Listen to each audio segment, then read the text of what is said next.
皆さんこんにちは、ひとみです。今回はエクセルスキニーリッチシャドウ新色の SR11 番ブリックブラウンを使ってこちらのアイルックの作り方をご紹介します。それでは早速いきましょう。今回もまつげは上げた状態からスタートです。まつげの上げ方は別の動画で解説しているのでリンクは下に貼っています。ご覧になってください。まずはこちらの右に星で表示したカラーを取り、まつげの生え際からクリースまで広げます。クリースの位置は眉下の骨と眼球の間にあるくぼみのことです。今日は下から上へグラデーションにしたいので、一番アイシャドウを濃くしたいまつげの生え際からブラシを進めます。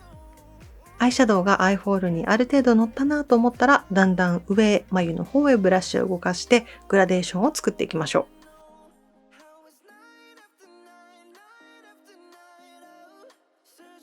う。もう少し濃くしたいので指で重ねます。指を使うときも、まずは一番濃くしたいところからのせていってください。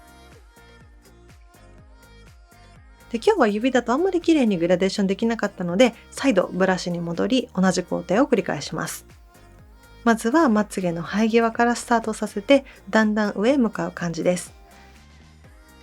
なぜこうするかというと、失敗例を次のシーンでお見せしますが、今丸下ここら辺がアイシャドウ乗っていないので、次にあえてここではこの色をのせたいところからアイシャドウのせてみましょう。するとわかりますかね、一気にアイシャドウをつけすぎちゃってちょっとやりすぎ感が出てしまったので、こうなった場合はブラシをきれいにしてブラシに何もついてない状態でぼかしていきましょう。特に今回のような赤みのあるアイシャドウはこのクリースのところがぼかせているとすごく綺麗に見えるのでやってみてください。目尻の細かいところは付属のチップを使いました。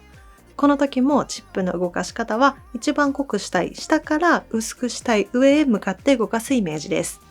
同じカラーをブラシに取り目の下全体に広げます。ちなみに今回使用している新しいブラシたちも下の概要欄に詳細とリンク貼ってますのでご覧になってください。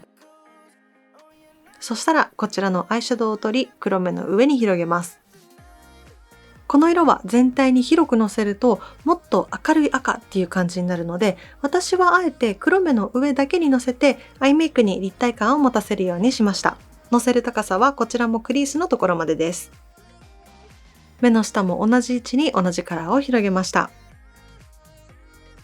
最後にこちらの一番明るいカラーをさっきよりも狭い黒目の中心にのせてさらに立体感を出します。こちらものせる高さはクリースのところまでです。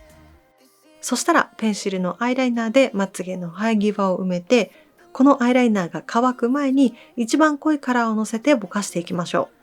こちらのぼかしラインやアイライナーの引き方は別の動画で詳しく解説しているので、動画のリンクは下に貼っておきます。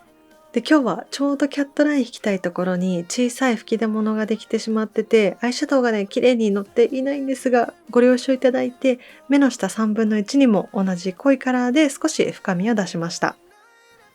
マスカラはいつもの通りキャンメイクのクイックラッシュカーラーのブラウンを使用して、インラインは前回も使用したキングダムのものを使いました。ということでこちらで完成です。いかがでしたでしょうか。今回はエクセルスキニーリッチシャドウ SR11 番の新色ブリックブラウンを使ってこちらのアイルックをご紹介させていただきました。参考になれば幸いです。それではまた次回の更新でお会いしましょう。バイバイ。